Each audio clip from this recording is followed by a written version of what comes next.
Hello friends, आज हम छठी शताब्दी वर्धन वंश के बारे में क्वेश्चन करेंगे और डेली करंट अफेयर देखने के लिए अपने यूट्यूब चैनल को सब्सक्राइब ज़रूर करें। तो छठी शताब्दी वर्धन वंश का दूसरा नाम क्या था? पुष्यभूति वंश था। और पुष्यभूति की कैपिटल पूछ ली जाए तो क्या थी? थानेसर थी। पुष्यभूति ने स्थानेश्वर मंदिर बनवाया, जो कि कहाँ पे है? ये शेख चिल्ली का मकबरा है थानेश्वर में, उसके पास स्थित है। और सर्वेश्वर मंदिर किसने बनवाया था? बाबा श्रवणनाथ ने। और ये कहाँ पे है? यह ब्रह्म सरोवर में स्थित है। प्रभाकर वर्धन की पत्नी का नाम क्या था? यशोमती था। और इनके दो पुत्र और एक पुत्री थी। राज्यवर्धन बड़ा बेटा था और हर्षवर्धन छोटा, और राजश्री इनकी पुत्री थी। प्रभाकर वर्धन की मृत्यु 605 ईस्वी में हो जाती है। उसके बाद इनके पुत्र जो कि बड़े थे राजावर्धन राजा बनते हैं 605 ईस्वी में पिता की मृत्यु के पश्चात, और फिर यह राजगद्दी संभालते हैं। राजश्री की शादी कनौज के राजा ग्रहवर्मा के साथ हो जाती है। और फिर इसके पश्चात शशांक और देवगुप्त ने ग्रहवर्मा के साथ युद्ध किया और ग्रहवर्मा को मार दिया, और फिर राजश्री को बंदी बना ले जाते हैं। हर्षवर्धन राजा बनते हैं 606 ईस्वी में।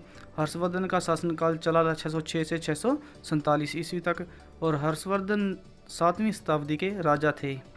और इन्होंने ही अपनी बहन को राजश्री को शशांक और देवगुप्त की कैद से मुक्त कराया था।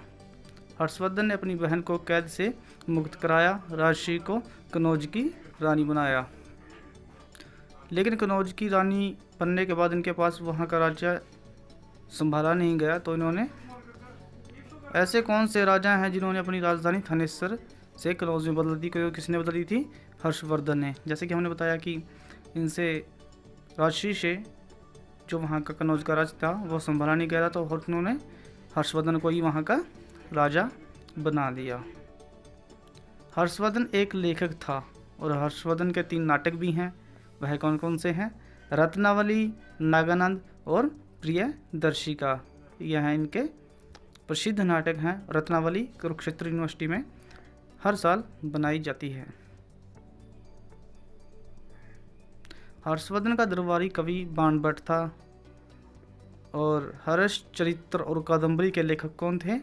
बाणभट्ट हैं। ये क्वेश्चन बार बार पूछे जाते हैं। हर्ष चरित्र और कादम्बरी के लेखक कौन है? बाणभट्ट हैं। आगे ह्वेन-त्सांग चीनी यात्री, जो कि 629 ईस्वी में भारत आया और तकरीबन 15 साल भारत रहा। ह्वेन-त्सांग की पुस्तक सीयू की थी। यह बुद्ध की पुस्तकें यहाँ से एकत्रित करने के लिए आया था। हर्षवर्धन की हार हुई कहाँ पे हुई थी? पुलकेशियन द्वितीय के द्वारा। और कहाँ पे हुई थी? नर्मदा नदी के किनारे। किसकी हार हुई थी? हर्षवर्धन की हार हुई थी। आगे देखेंगे फ्रेंड्स।